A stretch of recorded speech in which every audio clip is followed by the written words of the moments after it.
সত্যের জয়ের সফলতা মিথ্যের ব্যর্থতার কারণের ফলাফল।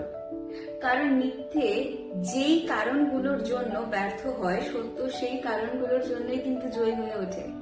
দৃষ্টিভঙ্গি আলাদা।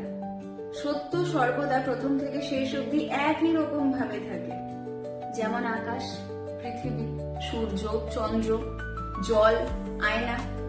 সত্যিটাকে দেখায়। আয়না গোটা থাক বা ভেঙে টুকরো হোক, দেখবে একটা জিনিসই, জলের নিজের কোনো শেপ হয়, তাই যে কোনো পাত্রে তার দখল থাকে। জলের মধ্যে দু ফোঁটা রং মিশালে জল পুরোটাকে চেঞ্জ করে দেয়, তার ডমিনেশন থাকে। আকাশ এতটাই সুন্দর হয় যে মানুষ কনফিউজ হয়ে যায় সকালের আকাশ বেশি সুন্দর না রাতের না সন্ধ্যাবেলা। গ্রহণ কিছুক্ষণের জন্য হলেও সূর্য এবং চন্দ্র আমাদের জীবনে প্রতি মুহূর্তে প্রয়োজন। তারা ভেঙে গেলে আমরা প্রার্থনা করি নিজেদের ইচ্ছে পূরণের জন্য। অর্থাৎ সেলিব্রিটিরা যেরকম ডাউনফলের মধ্যে দিয়েও ঝলমল করে ওঠে, শাইনিং সুপারস্টার তাদের বলা হয়, আমরাও বলি যে এরম ডাউনফল বা হার্ড ওয়ার্ক তো আমাদেরও চাই, যাতে আমরাও শাইন করি।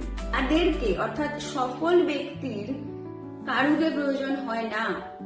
মিথ্যে তো একটাকে বানাতে গিয়ে আরেকটা তৈরি করতে লাগে, এবং যেটা তৈরি করা হয় সেটা তো ভাঙাও যায়। জলকে ভাঙা সম্ভব না, সূর্যকে পোড়ানো সম্ভব না, তারাকে ছেঁড়া সম্ভব না, আকাশকে কাটা সম্ভব না।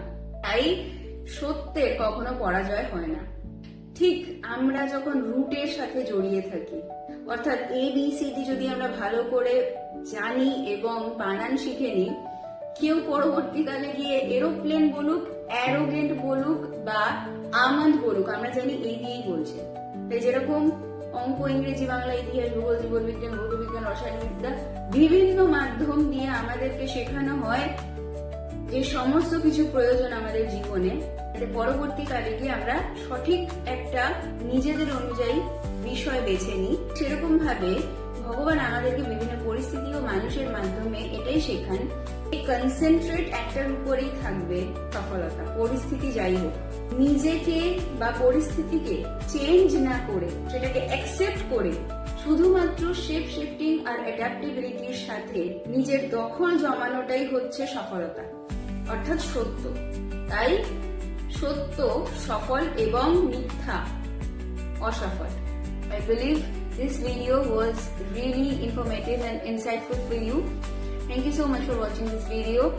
দেখা হবে আবার নেক্সট ভিডিওতে। সবাই খুব ভালো থেকো, সুস্থ থেকো, সফল থেকো, সতর্ক থেকো, সাবধানে থেকো।